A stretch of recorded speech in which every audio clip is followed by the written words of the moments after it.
नमस्कार दोस्तों, स्वागत है आप सभी का एक बार फिर से। दोस्तों, अगर आप अपनी लाइफ में कुछ नया सीखना चाहते हैं तो चैनल को सब्सक्राइब जरूर करिएगा। पूजा घर में इन चीजों को रखना होता है अशुभ, धन का हो जाता है नाश, माँ लक्ष्मी ऐसे घर का कर देती है त्याग। साथ ही आज के इस वीडियो में हम बताएंगे उन विशेष चीजों के बारे में जिनका पूजा घर में होना होता है बेहद आवश्यक। दोस्तों, अगर आप घर में सुख समृद्धि और धन की कामना करते हैं तो ये 3 चीजें पूजा घर में होनी ही चाहिए। स्वयं भगवान कृष्ण ने इनके बारे में बताया है। तो पूरी जानकारी के लिए इस वीडियो को अंत तक जरूर देखें और सच्ची श्रद्धा से कमेंट्स में लिखें हर हर महादेव, जय श्री कृष्ण। दोस्तों, प्रत्येक मनुष्य अपने घर में एक छोटा सा पूजा घर अथवा मंदिर अवश्य बनाता है, जिसके अंदर वो अपने सभी प्रिय देवी देवता और उनसे जुड़ी महत्वपूर्ण चीजें श्रद्धा भाव के साथ रखता है। लोग अपने मंदिरों में देवी देवताओं की तस्वीरें, पूजा पाठ का सामान आदि चीजों को भी रख देते हैं। परंतु हमारे शास्त्रों के अनुसार मंदिर के अंदर कुछ चीजें रखना जितना फलदायक होता है, उतना ही कुछ चीजों का रखना अमंगल और अशुभ होता है। ये कुछ वस्तुएं ऐसी हैं जिनसे घर में नकारात्मकता बनी रहती है और लड़ाई झगड़े, क्लेश, कलह और नुकसान ही नुकसान होता है। आज हम जानेंगे ऐसी ही अशुभ चीजों के बारे में जिन्हें कई लोग जाने अनजाने में घर के मंदिर में रख देते हैं। अगर आपके भी मंदिर में ऐसी चीजें रखी हुई हैं, तो उन्हें तुरंत वहां से हटाकर किसी दूसरे स्थान पर रख दें। इन्हें पूजा घर में भूल से भी ना रखें। लोग ऐसा इसलिए करते हैं क्योंकि उन्हें लगता है कि ये चीजें धार्मिक है और इनकी भी पूजा की जानी चाहिए। भगवान कृष्ण कहते हैं कि कलयुग में मनुष्य कुछ अशुद्ध चीजों को धार्मिक मानकर उनकी पूजा करेगा, जिन्हें शास्त्रों में वर्जित माना गया है। भगवान कृष्ण ने इसकी भविष्यवाणी पहले ही की हुई थी कि कलयुग में मनुष्य अधार्मिक और अशुभ चीजों की भी पूजा करेगा। तो चलिए जान लेते हैं हमें हमारे पूजा घर में कौन सी चीजें रखनी चाहिए और कौन सी नहीं। लेकिन दोस्तों, उससे पहले आपसे रिक्वेस्ट करते हैं कि वीडियो को लाइक जरूर करिएगा, दोस्तों को शेयर कर दीजिएगा और अगर आपने अभी तक चैनल को सब्सक्राइब नहीं किया है तो चैनल को सब्सक्राइब करके बेल आइकन जरूर दबाइएगा। दोस्तों, सबसे पहले दीपक और धूप दान के बारे में जान लें। दोस्तों, भारत की परंपरा मिट्टी से जुड़ी हुई है, इसलिए मंदिर में पारंपरिक मिट्टी का दीपक अवश्य होना चाहिए। अगर आप मिट्टी का दीपक नहीं रख सकते हैं तो धातु के दीपक का उपयोग करें।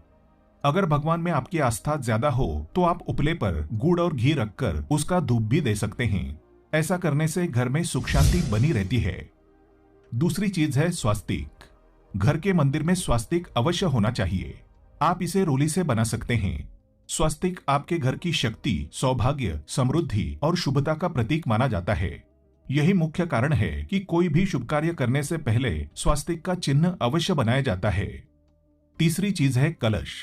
भगवान कृष्ण कहते हैं कलश सुख और समृद्धि का प्रतीक है। अपने मंदिर में रोली कुमकुम से स्वास्तिक बनाकर उस पर मंगल कलश अवश्य रखें। ऐसा करने से घर में सदैव समृद्धि बनी रहती है और ऐश्वर्य की प्राप्ति होती है। चौथी चीज है शंख। बहुत ही कम लोग जानते हैं कि शंख की उत्पत्ति समुद्र मंथन के 14 रत्नों के साथ हुई थी। इसी कारण माँ लक्ष्मी को यह अत्यंत प्रिय है। शंख की ध्वनि से सकारात्मक ऊर्जा का संचार होता है, इसलिए मंदिर में शंख अवश्य होना चाहिए। शंख की उपस्थिति से माँ लक्ष्मी प्रसन्न होती हैं और घर में कभी भी धन की कमी महसूस नहीं होती। पांचवी चीज है घंटी। मंदिर में आपने घंटी अवश्य देखी होगी। घंटी को बहुत ही शुभकारक माना जाता है। जिस घर के मंदिर में घंटी की आवाज होती है वहां का वातावरण शुद्ध और पवित्र बनता है। जिस घर में पूजा के दौरान घंटी बजाई जाती है उस घर के आसपास की सभी नकारात्मक शक्तियां दूर हो जाती हैं और साथ ही सुख समृद्धि के द्वार खुलने लगते हैं। तो दोस्तों, ये वो चीजें हैं जिन्हें घर के मंदिर में जरूर रखना चाहिए। आइए अब जान लेते हैं कि घर के मंदिर में कौन सी चीजें कभी भी नहीं रखनी चाहिए। सबसे पहली बात, गणेश जी की विषम संख्या में मूर्तियां। दोस्तों, पूजा घर में कभी भी गणेश जी की मूर्तियां 1, 3, 5 ऐसी विषम संख्या में ना रखें। अपने मंदिर में गणेश जी की केवल 2 मूर्तियां रखें, इसे शुभ माना जाता है। अगर आप अपने मंगल की कामना करते हैं तो गणेश जी की मूर्ति मुख्य द्वार पर अंदर की तरफ मुंह करके लगा लें। कई लोग ये गलती करते हैं कि मुख्य द्वार पर गणेश जी की मूर्ति बाहर की ओर से मुख करके लगा देते हैं, जिससे उन्हें काफी नुकसान का सामना करना पड़ता है। आप चाहें तो मुख्य द्वार के दोनों ओर लगा दें या फिर मुख्य द्वार के अंदर की ओर लगाएं, लेकिन सिर्फ बाहर की ओर कभी भी नहीं लगानी चाहिए। दूसरी चीज, टूटे हुए चावल। अपने मंदिर में कभी भी टूटे हुए चावल बिल्कुल ना रखें। इसके साथ ही पुराने चढ़ाए हुए चावल अधिक समय तक ना रखें, ये नकारात्मक ऊर्जा फैलाते हैं। ये भी ध्यान रहे कि आप मंदिर में रखने वाले चावलों का इस्तेमाल हल्दी में भिगोकर ही करें, इससे अधिक शुभ परिणाम मिलेंगे। तीसरी चीज है पूर्वजों की तस्वीर। अगर आपके घर के मंदिर में आपने पूर्वजों की तस्वीर रखी हुई है तो उसे तुरंत वहां से हटा दें, क्योंकि वास्तुशास्त्र के अनुसार पूजा घर में मृत परिजनों की तस्वीरें रखना अशुभ माना जाता है। इससे अशुभ परिणाम प्राप्त होते हैं। मृतक परिजन पूजनीय और सम्माननीय हैं, किंतु उनका स्थान देवताओं के बराबर नहीं है। मृत परिजनों की तस्वीर घर के पूजा घर में रखने से पूजा घर का वातावरण भी नकारात्मक बन जाता है, जिसका अशुभ परिणाम हमें भुगतना पड़ता है। कई लोग साधु संतों की मूर्ति अथवा साधु संतों की तस्वीरें पूजा घर में रख देते हैं, लेकिन ऐसा करना अशुभ माना जाता है। अगर आप किसी साधु संत को मानते हैं तो उनकी तस्वीर दीवार पर लगा सकते हैं, लेकिन पूजा घर में भूल से भी ना रखें। अगला है भैरव जी और शनिदेव की मूर्ति। घर के मंदिर में भैरव जी, शनिदेव अथवा काली माता की मूर्तियां भी नहीं रखनी चाहिए। इसी के साथ ही माता लक्ष्मी की खड़ी हुई मूर्ति की पूजा नहीं करनी चाहिए। माता लक्ष्मी सदैव बैठी हुई मुद्रा में होनी चाहिए, तो इस प्रकार से पूजा घर में इन मूर्तियों को नहीं रखना चाहिए। आइए अब जानते हैं उन विशेष वस्तुओं के बारे में जो आपके पूजा घर में जरूर होनी चाहिए। इन चीजों के पूजा घर में होने से घर में होती है धन की वर्षा। माँ लक्ष्मी करती है ऐसे घर में स्थायी रूप से वास। दोस्तों, पहली चीज है गंगा जल। हमारे शास्त्रों में गंगा जल को अत्यंत पवित्र माना गया है, इसलिए पूजा घर में गंगा जल का होना अत्यंत आवश्यक है। गंगा नदी सभी पापों को नष्ट करने वाली तथा सभी व्याधियों का नाश करने वाली है।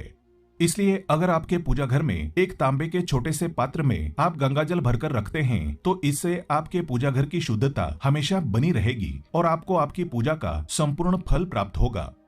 दोस्तों, दूसरी चीज है कलश। शास्त्रों में कलश को पूर्णता का प्रतीक माना गया है।